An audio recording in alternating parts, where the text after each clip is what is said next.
So good evening, everyone. Welcome to the third episode of Photography Basics, brought to you by Martin Craig. For those who haven't joined before, you may be wondering what this strange accent is. Well, it's from the north of England. That's home. I moved to Detroit, would you believe, in 1995. Ended up staying there. Detroit area, my wife likes to stress. And I lived there for 18 years, moved down here 11 years ago, here being Nashville. So I'm going to do a quick run through of some opening slides very, very quickly, level setting and that kind of thing. But, you know, what is this course about? It's about having fun. It's about building friendships, and obviously centered around the activity of photography. You notice there the PH at the beginning of every word. That comes from a good friend of many of us in the Brentwood Photography Group called Jen Vogel, leads an organization called Able Voices. And she has this amazing saying she really like, and I've decided to start every session with it. But photography is so much more than pressing a button, and indeed it's about friendship and fun and obviously creating good images. And to that point, the Brentwood Photography Group, which is sponsoring these sessions, is a group that's been going for maybe 25 years now. Over 200 active, or a membership of 200, over 200. We meet every month, the first Tuesday of the month. You can see some of the details there, but a very active program that we have throughout the month. And in two particular events that are coming up here, we have the main meeting, which is on November 5th. And Dave, who's a member of our group, a world traveler, been to just about every continent, 50 countries, something like that. He's going to be looking at black and white, and he has an extensive portfolio from his travels and looking at how to take some of those images that he's taken and process them using Lightroom to get really fantastic black and white images. And then there's a topic on minimalism by Denise Silva, who's going to focus. This is a Zoom clinic. I should stress as well, you have to be a member to take part in this, so it is a bit of a plug, but I think it's a great way to just take this course on to the next level. So you really are looking to expand, get involved with a group. This is a really good thing to do. And so Denise will be talking about minimalism. All right, so I gave a quick introduction to myself, but I've been doing photography for many years now, but set up a side business in 2008, started to make some reasonable money, which afforded me the luxury of getting some really great camera equipment. And so I really splashed out on the best lenses and a really good camera.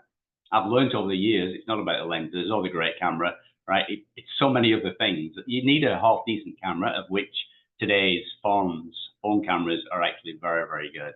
And so, yeah, but you need some basic good equipment. And from that, it's all about how you use that equipment. That's important. And that's what this course really is about. Happily married, 37 years, Hillary, 3 grown kids and 2 wonderful grandchildren. Feel free to ask any questions throughout the session if you want to. You can either put the questions in the chat session. I'll try and keep an eye on that. Maybe Diane, if you could keep an eye on that, I think you should be able to see it. But otherwise, just feel free to unmute yourself and shout out. All right, so I've started with this as well. Session 1, session 2 was really taking everyone from being an absolute beginner, camera, phone, basics, if you like, and some skill level. And this is where we're focusing now in session 3, and most of session 4. We'll perhaps touch on a few advanced topics in session 4. And we started the first session talking about composition. We talked about the creative element of photography and the technical element of photography, the technical elements being summarized with shutter speed, aperture, and ISO. Those are the 3 pillars of exposure. What is exposure, if you like? You think of it as another word for light. The word photography literally means drawing with light, from 2 Greek words. So we focused on composition. Then in session 2, we looked at shutter speed and how that influences static and motion. And I showed you how to set your camera appropriately for that. And then in session 3 today, we're going to be building on what we've learned so far, and in particular focusing on aperture, but also combining it a little bit with the aspect of shutter speed. The shutter speed and aperture, they work in harmony together. ISO as well, but I'm keeping ISO out of the conversation. For now, many of you on the call will probably know what ISO is, we just think of that at the minute as being static, so then we can understand shutter speed and aperture a little bit better. And to get an aperture setting on our camera, usually there's an A symbol, a dial with an A symbol for aperture. So session 3, what is aperture and what does it do? So here's a lens, a side view of a lens. And if we look into the top of that, or into the sort of end of that lens, we'll see this opening, or we'll see this sort of mesh, if you like, sliding mechanism, which allows the opening, the aperture in the lens, to expand and contract based on whatever setting we tell the camera to operate in. So the aperture is the size of the opening in the lens, and this is often portrayed using diagrams like this. And so we've got a large aperture which lets in lots of light, and a small aperture which doesn't let in much light at all. That is represented with sort of mnemonics like this: f1.4, f2, 2.8, all the way to f16, f22, and beyond. But in summary, as I just said, the wider the aperture, it makes sense. The wider the aperture, the more light can get in. The smaller the aperture, the less light gets in. With each change in what's called an f-stop, right? So I'm going from maybe f4 to f2.8 or f5.6 to f4.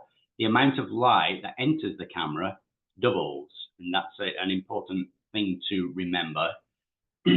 I'll come back to that in a little bit. What the aperture also does, as well as letting in light into the camera through the lens, it affects what we call the focus range, or the depth of field. So DOF stands for depth of field. That is, what is the depth that from the front part of a focus point to the back part is actually in focus. And so you see with an aperture of f1.4, 1.4 meaning my aperture, my opening is wide, the focus range, or the depth of field, is very narrow. So here, this is where the camera is focused on, the point of focus. Very little else is in focus. But then if I close down the opening, I now get more background in focus. And if I go to f22, so it's a very small opening now, I get a lot in focus. These numbers here of 0.8 centimeters, 2.2 centimeters, and 12.4 centimeters. First of all, what is a centimeter? Right, centimeter is, I think, a bit more than half an inch, something like that, right? So maybe that gives you an idea of the distance. But the summary of this is, the wider the aperture, the more light gets into the camera. The wider the aperture, the lower depth of field that we have, i.e. not much of a subject or a range of subjects would be in focus. So as a real high-level summary about how can we use aperture to affect our image, think of a wide aperture will create a blurring background, and a narrow aperture will put lots of focus at the background as well as the subject. More than that, and we'll get to in this slide and throughout, but if you just think of that, the aperture affects the depth of field. So really, let's just have another look at what depth of field is here. So here's my camera, the front of the camera.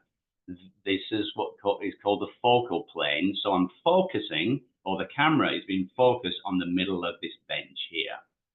And then there's what's called an acceptable area of focus in front of this focal plane and behind that focal plane.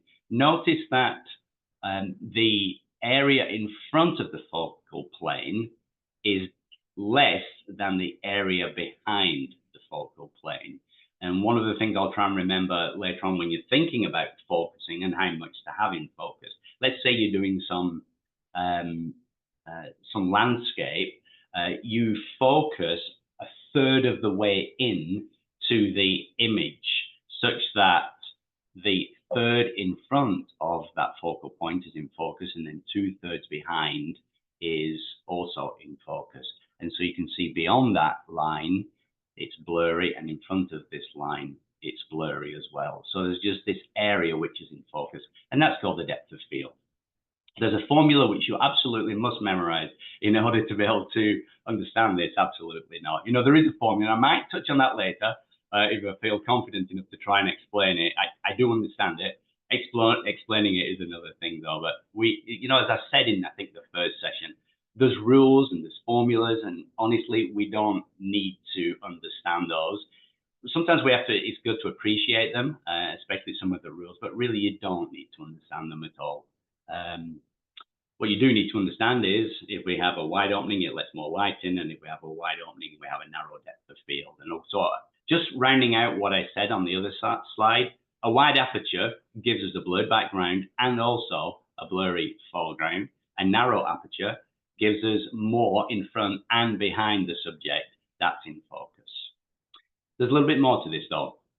As was on the previous slide, aperture also controls the amount of light that enters the camera. If we want a blur background, we open up the aperture, but because we're opening up the aperture, that causes more light to get into the camera. We balance that or control that by increasing the shutter speed. So if I open up the shutter, so the aperture is now wider, I have to open and close that shutter so not much light gets in to balance out the fact I've opened up the aperture. Martin? Yes. Are you sharing your screen? Yes, I am. You're seeing it, Brian? Did I see you nodding? Yeah, oh, good. Anne is only seeing the participants. I'm sorry? There's someone who is only seeing participants. I suspect and not the screen. Possibly just clicked on the wrong part of the Zoom, but I tell think them to swipe their screen right. Yeah.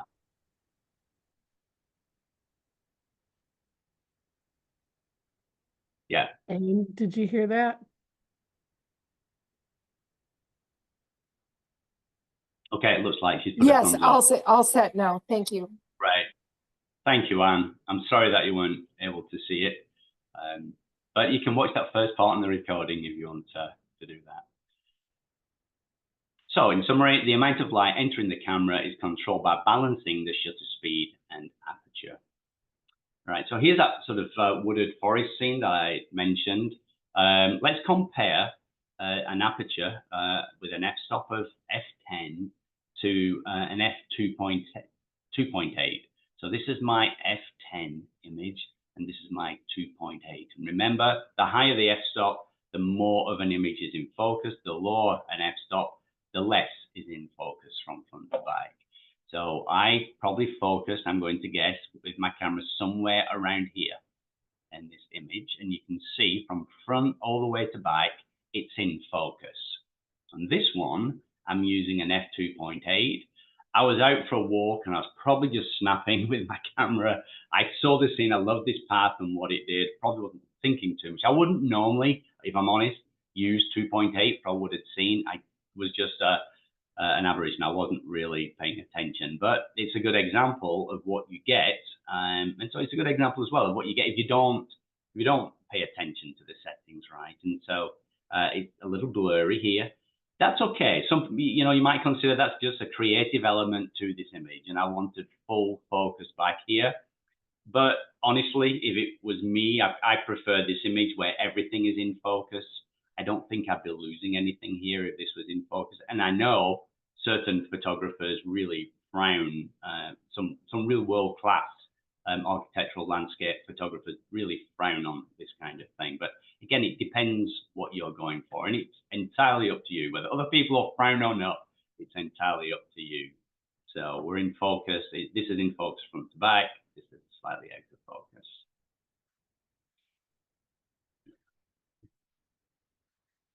Oh, I was also going to make a note here. In the last week, I talked about this general rule of thumb for setting the shutter speed relative to the focal length of the camera. And so here I've got 1/60th. My camera is 105. And so really this shutter speed should be 100th of a second. And over here I've got 100th of a second to 200. They're both a little bit low in theory, right? But now with modern cameras and modern lenses, there's image stabilization built into one or the other or both sometimes.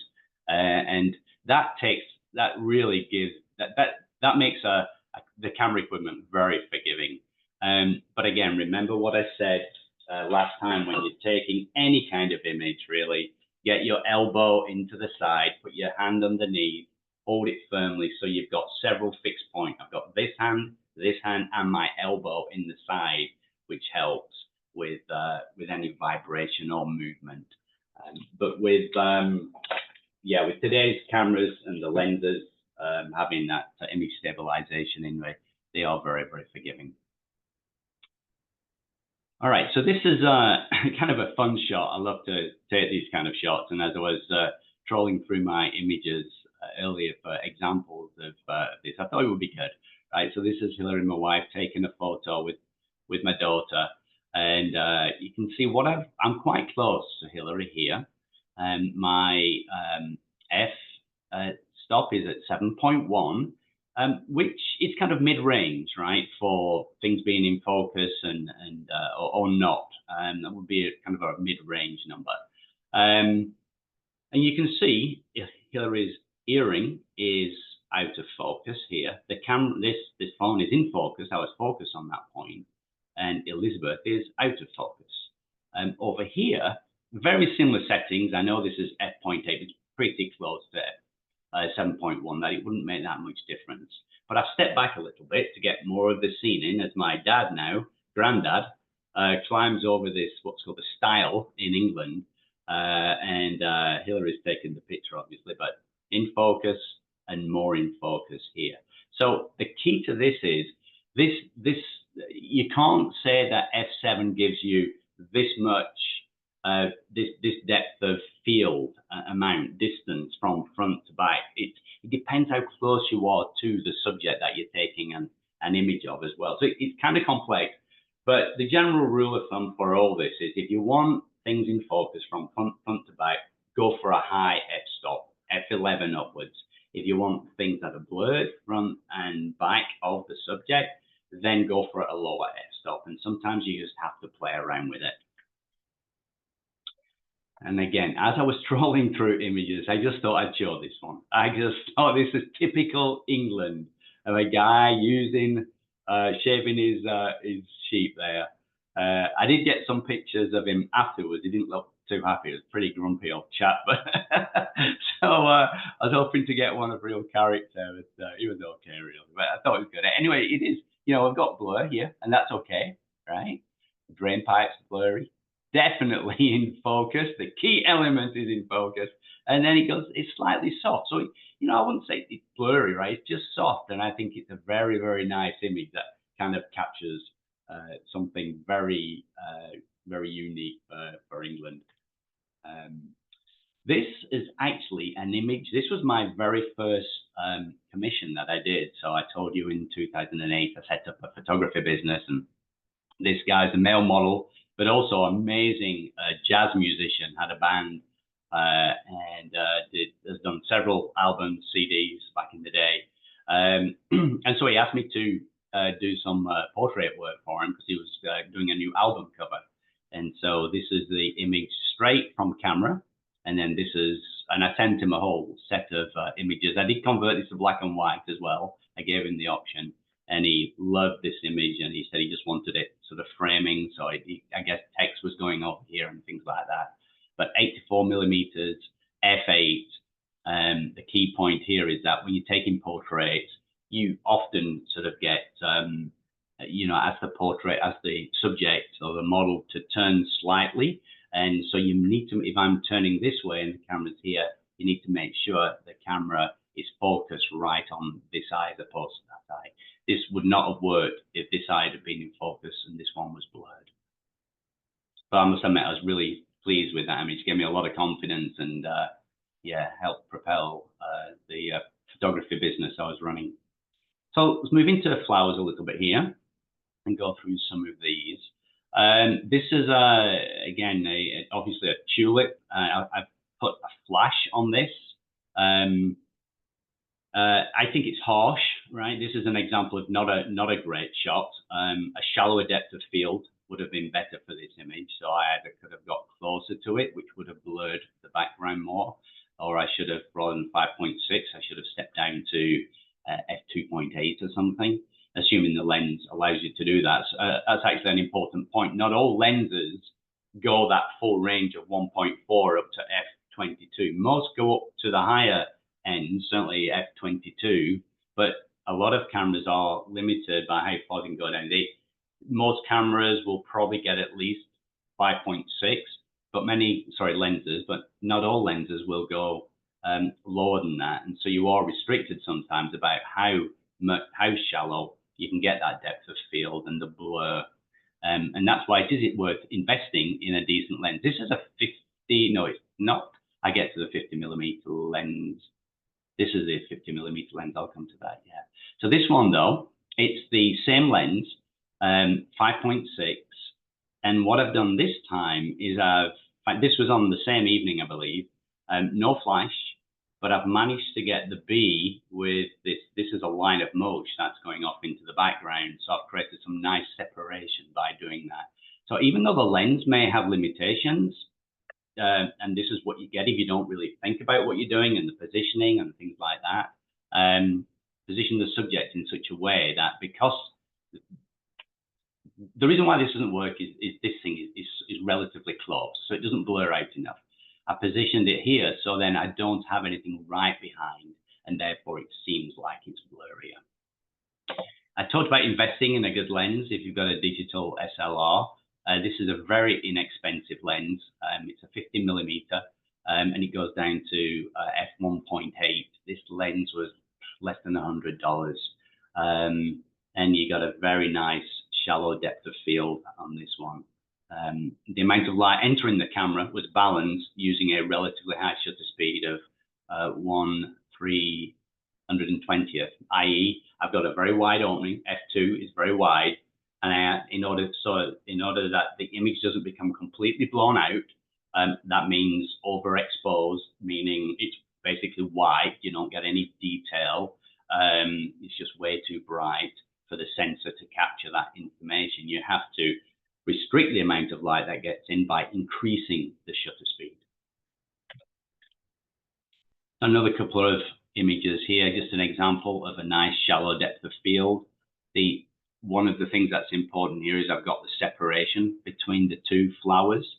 I did talk, I think on the first session that we did, the rule of odds.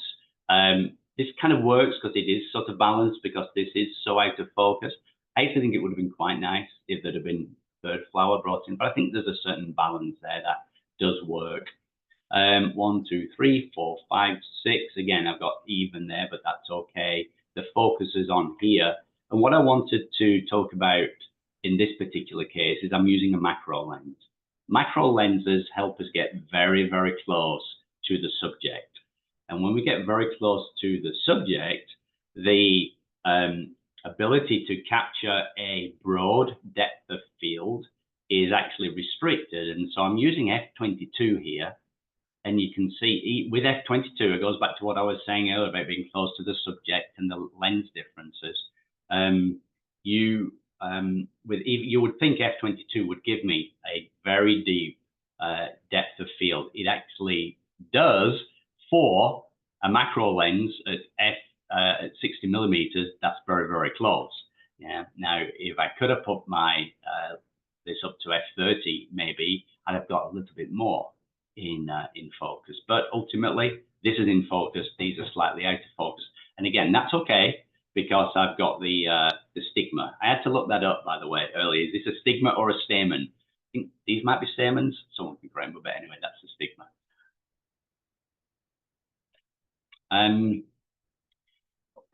Positioning. We talked about composition last time, and so now I'm bringing in composition, shutter speed, and aperture settings. This works well because we have this nice diagonal through here. The grasses, balancing these grasses. Could argue that maybe I could have crop this down a bit or got more grass up here. So it was green, then this sort of auburn color, and then more green here. But I think it's a nice balanced image. And just a few of these strands are in focus.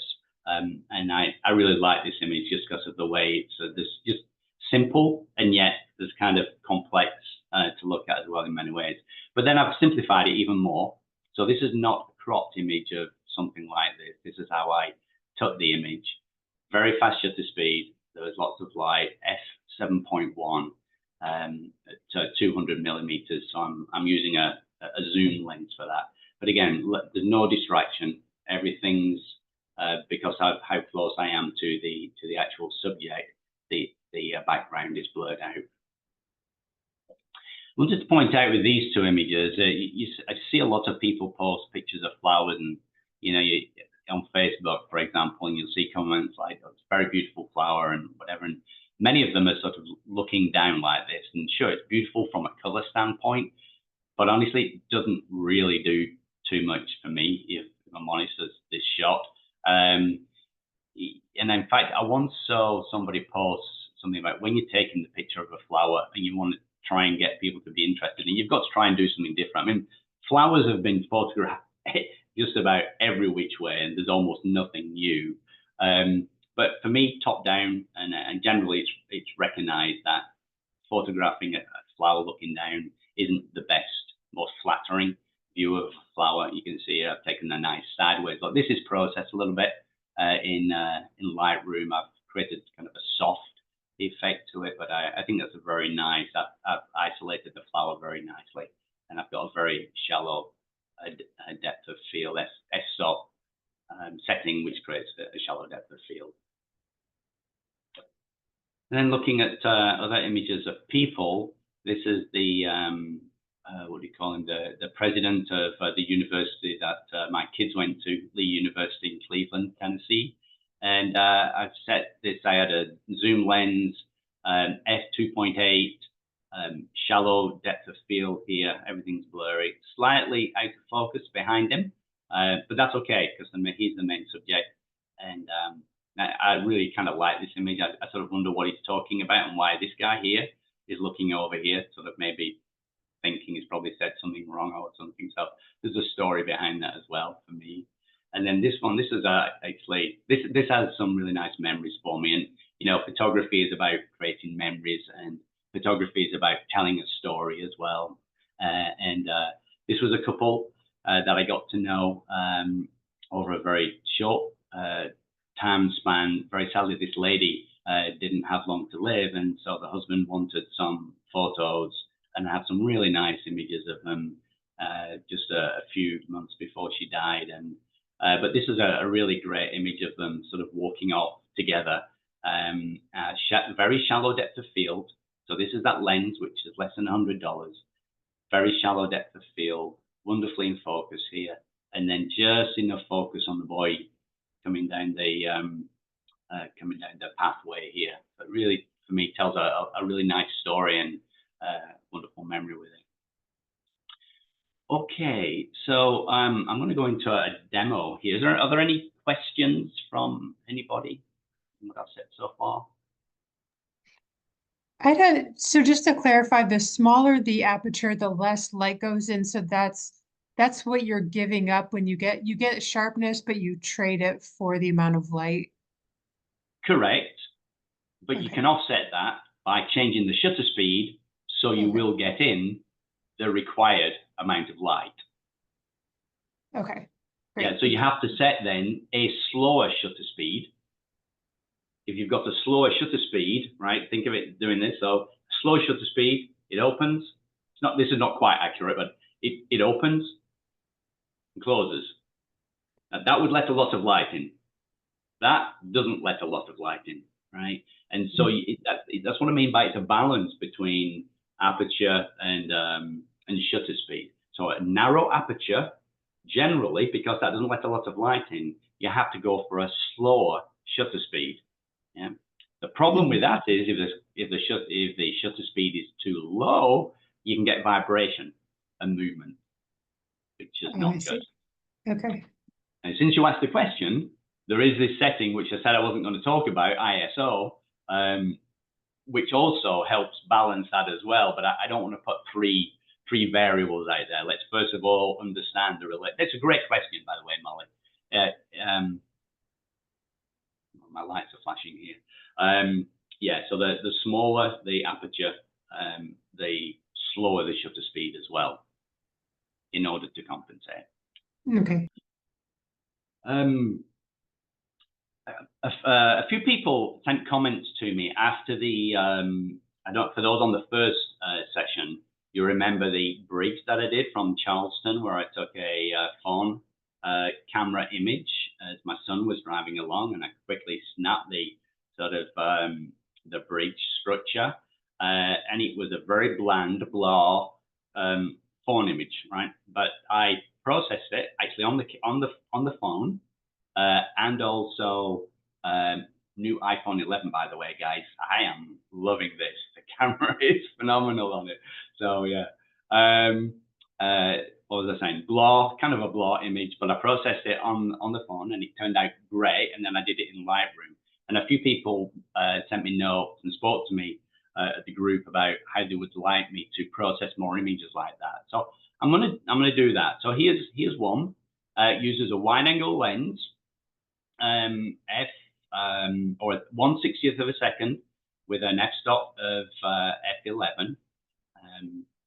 And here's that formula. And you know what? I'm not going to explain the formula, but there is a formula. I'm a mathematician, so I understand the formula, right? If you're techie, maybe you'll get this very quickly. This 16 here goes into this number because it's on the bottom.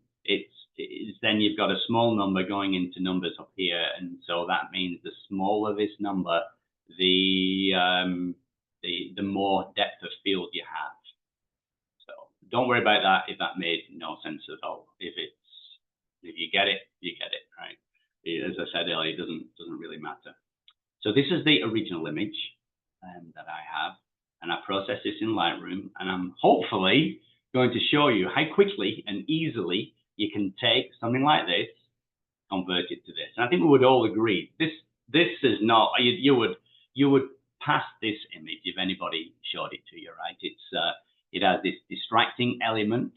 There's no detail here. This is dark. The sky is not very dramatic at all. But from this, I was able to create this. Now, I will say, when I took this image, I absolutely knew that I would be able to create something like this. Because I know my camera, I know my lens, I know the capabilities of my equipment and Lightroom.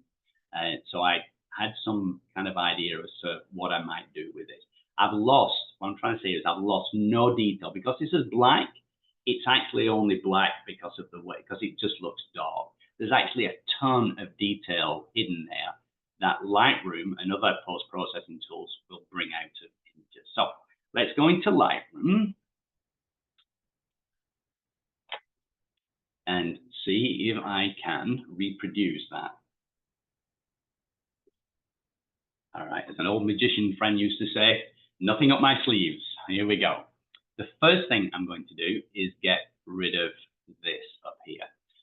To do that, I'm going to go to, you know what? No, that is not the first thing I'm going to do. The first thing I'm going to do is click Auto. And you see how that's brought all the detail back. A lot of people say don't use Auto, use the sliders yourself. And yeah, both are fine. The reason why I'm clicking Auto here, I want to see how much detail I have. If I click Auto and I don't get any detail, then I'm not going to bother messing about with this image because I know I don't have detail, right? But that's fine. It's showing me the detail here. Now what I can do is start to clean it up a little bit. So I'm just going to get rid of this distraction. Again, remember one of the things I said in composition was look around the edge of a frame and see if there are any distractions. So we'll get rid of this using this remove tool here. There are a number of options, and I'm not going to go into a ton. This is not a training session. It's more of an awareness session as to what you can do with tools. More than happy to have another separate session with anybody that wants to jump on a fun little Zoom call, and I'll take you through it and teach you how to do this stuff, right? But I'm going to click on this remove, and I am just going to go Don't let me down. Come on. And it should disappear. Gone. That's step one. The next thing I'm going to do is I am going to go to the masking tools, and I'm going to add a lot of contrast to this area. But before I do that, I'm going to convert it to black and white. You can hit V on the keyboard is a shortcut key for black and white, or you just hit the black and white key. And now it's gone to monochrome. Now I'm going to go into the masking. And what the masking tool does, it lets you select a local area and you can make edits on that area. So I'm going to do this very simply, guys. I'm just going to select the brush. The other thing you'll hopefully see the way I do this is I'm not going to be especially careful with selecting areas.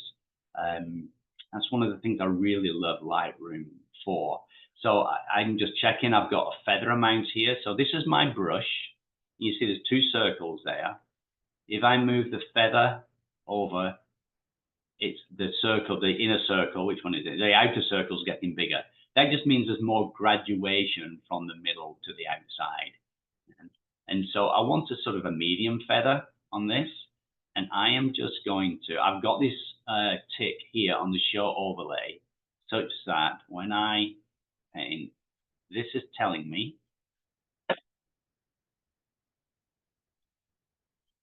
the area that is going to be affected when I apply. I'm just going to maybe run that a little bit more, okay? So nothing's happened. I can turn this overlay off now, and nothing at all has happened. But if I increase the exposure, you see how I get a lot more detail now down there. Actually, I don't necessarily want a lot more detail. What I want to do is darken it and make it dramatic. Right? So I'm going to bring the darks down, push the whites up, maybe just lift the exposure a little bit. Okay.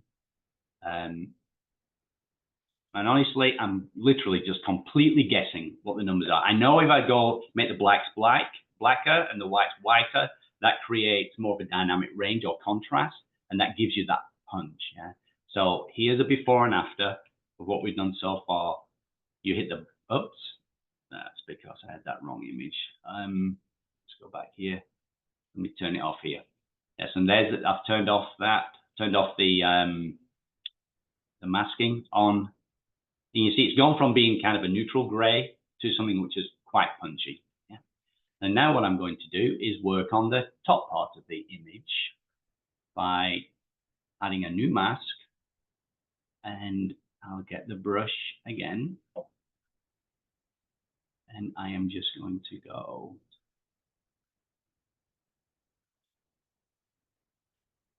And the way I'm doing this as well, you know, by setting sort of a feather, what's called a feather on the brush, and I know I've gone over the edge, but I hope we won't see that in a minute. Just because it's a soft, the way I'm doing it, it's soft. I changed the size of the brush by using the brackets keys, by the way, so I've gone small to get into an area like this. What am I trying to say here? Sometimes people are very, very particular about selecting an edge. And then when you change an area or the contrast, you get what is called haloing. If you know what I'm talking about, then you know what I'm talking about. If you don't, then you don't. It doesn't really matter. But haloing is where you get sort of this very sharp defined line. And this image didn't have any. It has a sharp dividing line between the structure and the sky, but it doesn't have any white area in there, which has been artificially introduced by virtue of processing, right? And I'll see a lot of images from people doing editing like this, and they're just not they're not looking out for the effects of some of the editing that they do. So by feathering in this way, you kind of get rid of that. So again, I'm just going to bring the blacks down. I'm going to take the whites up. Maybe I'll, you know, that's fine for now. I've got tons of contrast in that. Maybe I put the contrast up a little bit. And that's already starting to look a little bit more dynamic. The other thing I want to do is change the sky. So I hit the plus symbol here and I'll select the sky. I'll bring the exposure down. Nice and dark. Maybe put the blacks down. Maybe the whites a little bit. Good feature to use for sky, depending on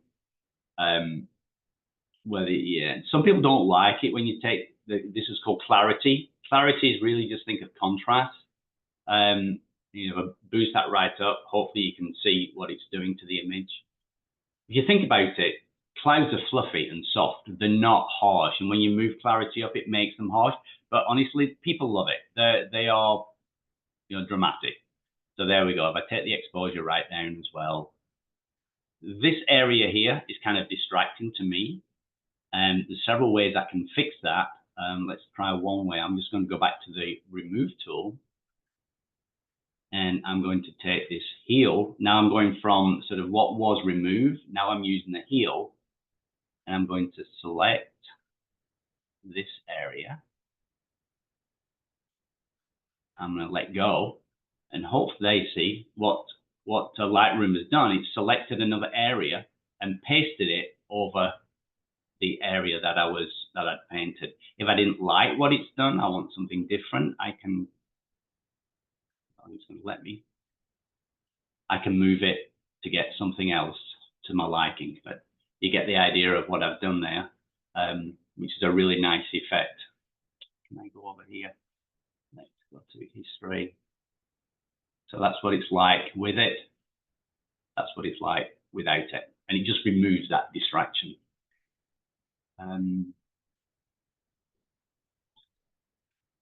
What else could we do? Let's overall on the image. I could have, so I've gone back to these sliders. So I'm now doing what's called a global edit. I can put the clarity up maybe a little bit. Highlights all the way down. And now I've got something dark. This is now too bright. Now I like what's happened up here. Do I? Martin, there's a question. Yes. Should we be concerned about the reflections in the glass because one has a crane in it? Love it. I love it. You're my straight man. It's going to go in a minute. Perfect. So let's go back to the mask. So you see, I then made a global change, and now I can go back to this area of the mask, and I can change what I did a little bit. I put these whites up. Let me bring those whites now. I think it's just a little bit too bright down there as a result of what I did. I want to go to here. This is a little bit too bright as well. Again, this is all personal choice, right? Until you feel comfortable with where the image is sort of sitting. You remember I said about that shadowing? I can see sort of a halo. I don't know whether that's coming through for you. That may have happened because on the sky, I made the clarity. I put the clarity up too much. But just watch for that kind of thing when you're setting clarity, especially. Okay, the cranes. To get rid of the crane, let me zoom in to an area. I'm going to go to this remove tool. And the remove tool can sometimes be a bit finicky. Doesn't always get it right. Sometimes it does. Let's just do that bit to start with. See what it does. Nice. And now I'm going to go over this bit.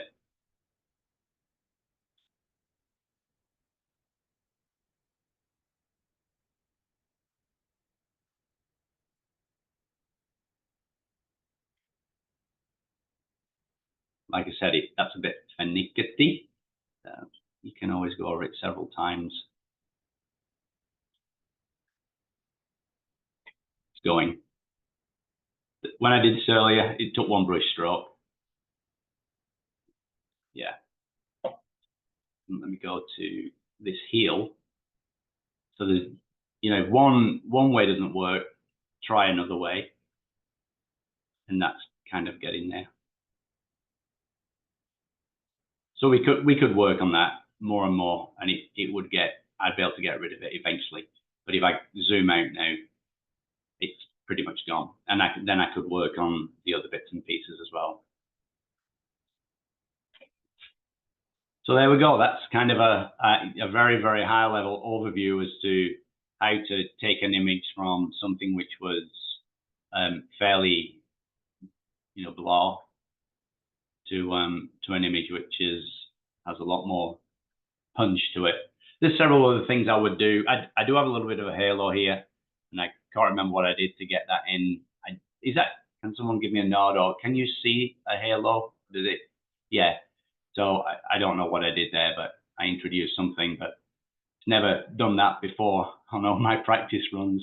But I must have said something. So I'm glad it's done it then. How about we go with that? I did this on purpose, this halo. Don't do that, right? Keep an eye out for it. It's a real giveaway that somebody has edited a photo. And the reality is, when you see a photo like this, it's been edited or processed, as I really like to say. But that's okay. You shouldn't notice things like this. Okay. So that's one. Any questions at all on that? Thanks, Diane, for what you offered.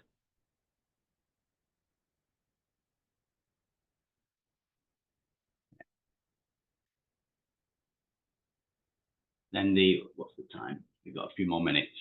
Let's have a look at this one.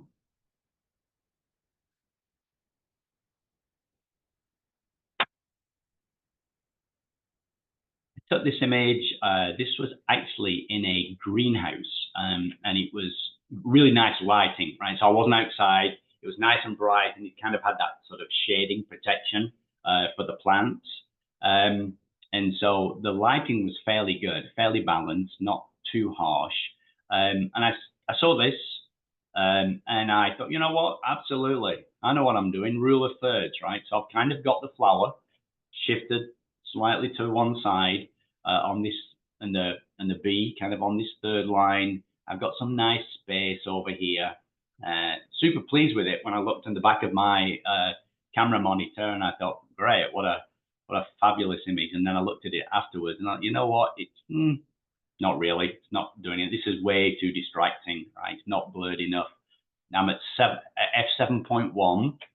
And again, I hope this is making sense. I could have made this more blurred by going down on this camera. I could have gone to f2.8 on this lens, I should say. And the problem with that is that's a very shallow depth of field, and there would have been a risk of the flower head and the bee not being in focus from front to back, right? So 7.1 was a good guess for getting the bee in focus, which you can see I've done. This is out of focus, which is nice, and it looks to be out of focus when I'm just looking at this bit, but it's not out of focus enough if you include too much of the surrounding areas. So this is the original. I cropped it, zoomed in, and then I just processed it a little bit. So I'll try and show you how I did that.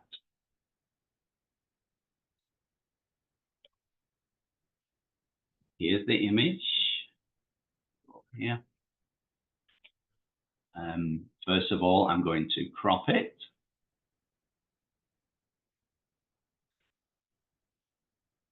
And you notice as well, I'm doing what's called freeform crop. If this lock was on, it would lock it to a particular dimension as you set it to here. So I generally go freeform. But if you want to print it out to a particular paper size, then what you would do is set it to, let's say, an 8x10. Here we go. And you can see that's now constrained and locked the actual image, which we don't want.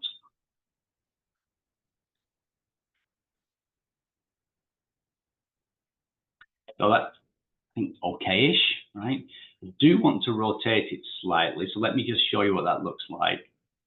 I don't know about you, but you remember I'm kind of this mathematician sort of guy. This looks like it's leaning to me somehow. This looks like it's rotated. I don't know whether you see that. I imagine a line, diagonal line running through this. I don't know why I see that, but that's what I see. And so I rotate it, puts the B right on the top, and it seems to sort of balance out now all of those spikes. That seems just a little bit more balanced to me somehow. So again, that's just a real subtle thing to look at. It's, you know, sometimes some people see those things, sometimes they don't. It's not right or wrong. To me, I just see it, and therefore I correct in order for it to look pleasing to me. If it looked okay for you the way it was, that's absolutely fine. All right, so what do I want to do? I want to kind of add a little bit of punch to it. So if I just go back to what I had here, there's a little bit more punch compared to the original. I'm not doing a whole lot. I'm going to brighten this first of all. So I'm going to get this radial filter, radial gradient rather. I'm going to draw a circle over this.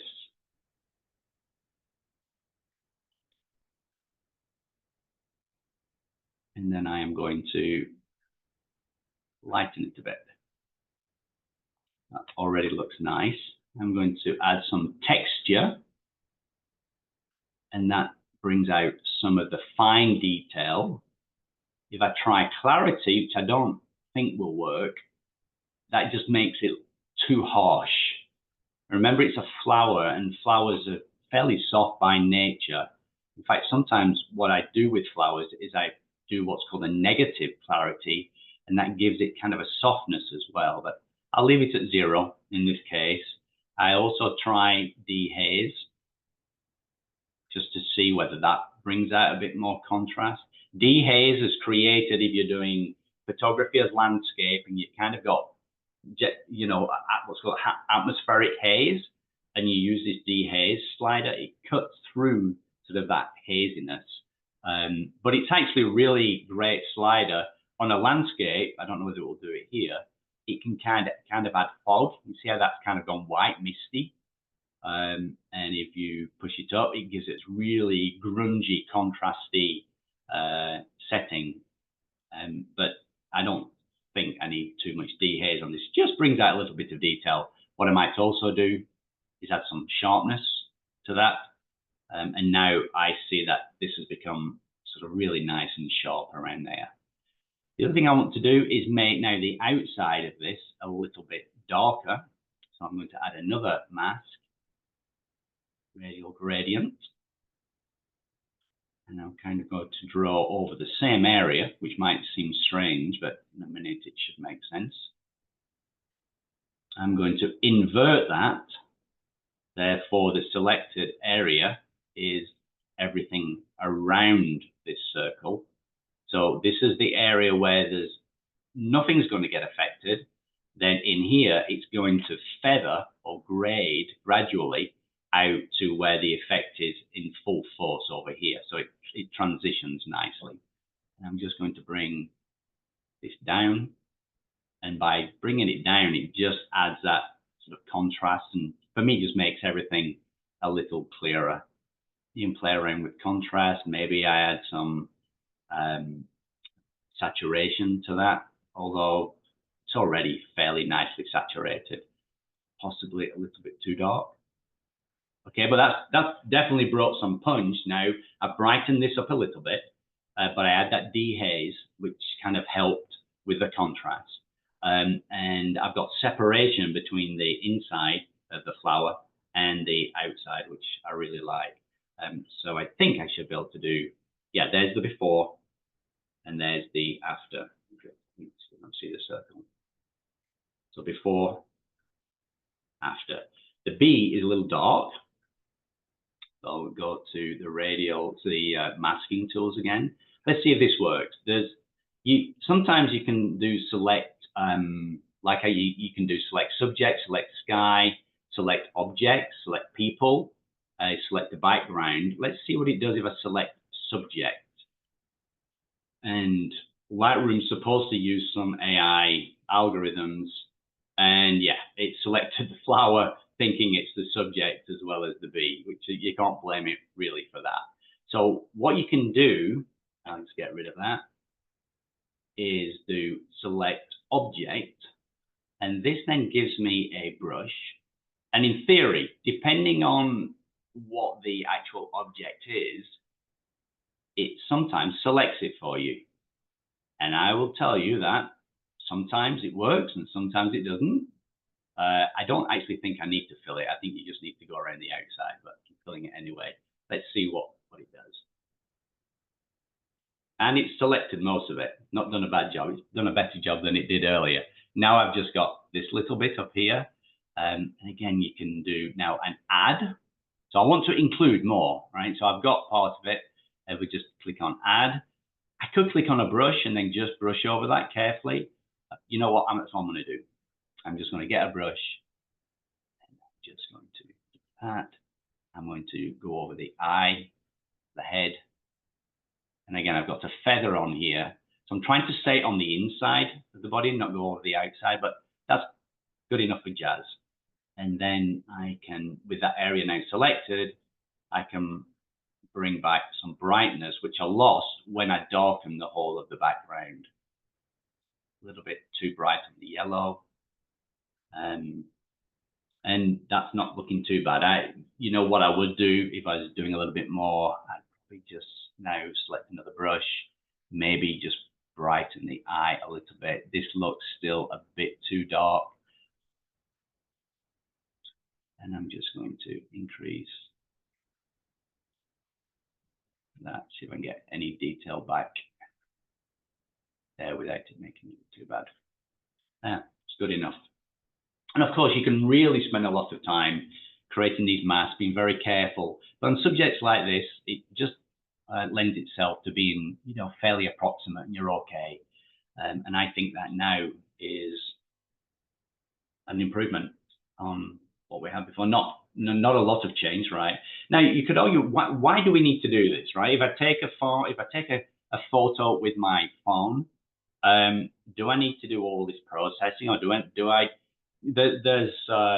I got an email from somebody that I don't know whether they're on today, but somebody suggested I explain the difference between a JPEG format and a RAW format. And basically, whenever you take a photo with a camera phone, the electronics in here takes the image, right, the photons which are going into the sensor, and it processes it. It actually processes that and creates what's called a JPEG file, right? So when you look at every image on your camera, on your phone, the phone is already done processing.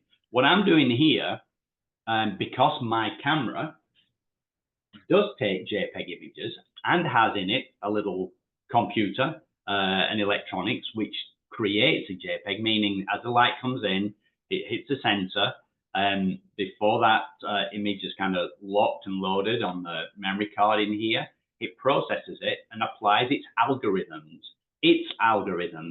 to that image. Yeah? Now afterwards, I could bring it into programs like Lightroom and do a little bit of editing, but I'm editing something that's already been edited. Yeah. So a RAW file is nothing more than an untouched image, right? So light comes in, hits the sensor, nothing is applied to it, essentially. Nothing is really applied to it, and it goes to your memory card as it hits that sensor. You now, as the photographer, as the artiste, can take that and apply your own editing and processing how you would want it to be without having any JPEG algorithms applied. So you may hear of JPEG versus RAW. Is one better than the other? It depends. It depends on the subject. It depends on the camera. It depends on what you're trying to do. It depends on your editing skills, whether you want to do that or not. But generally, if you capture a RAW image, you have all of the information that hits that sensor, and nothing is changed. When a JPEG is created, it loses data. JPEG is a compressed version, and so you lose what's called dynamic range often. So the brightest elements are compressed, and you can't recover detail, and the darkest areas light-wise. And so, yeah, I don't know whether this is making sense. Hopefully it is, but ultimately, if you're serious about getting into any kind of processing on images, so you can do things like this and more, then it's actually better to capture in RAW, so you have full control over what the image is going to look like, and you have all the information to play with in order to do that. Any questions?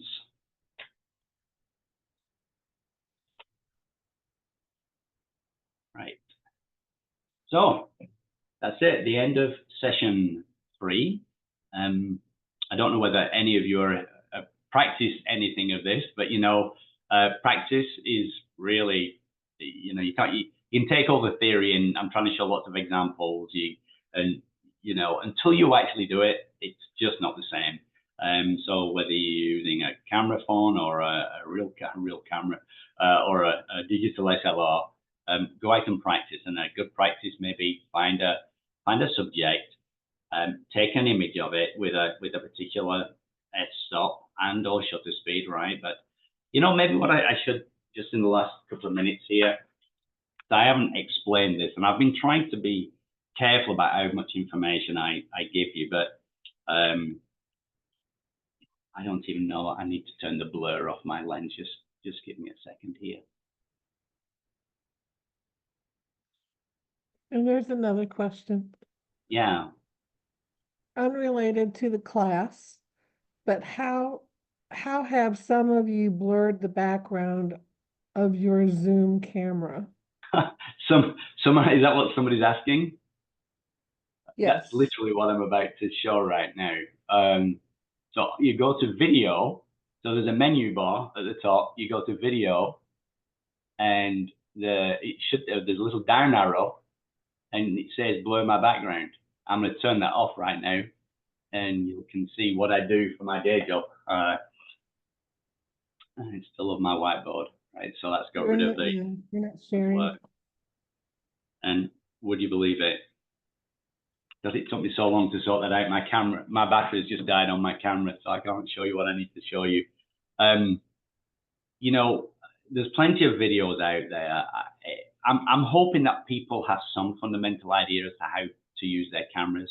And you know, I've been talking about shutter speed and aperture setting. You put when you move that dial around to the A for aperture, that's called aperture priority. And that in theory then means if you set an aperture priority, it goes back to what you were saying earlier, Molly. If you set an aperture of f8, your camera will automatically set a shutter speed such that the light coming into the camera is reasonable. Yeah.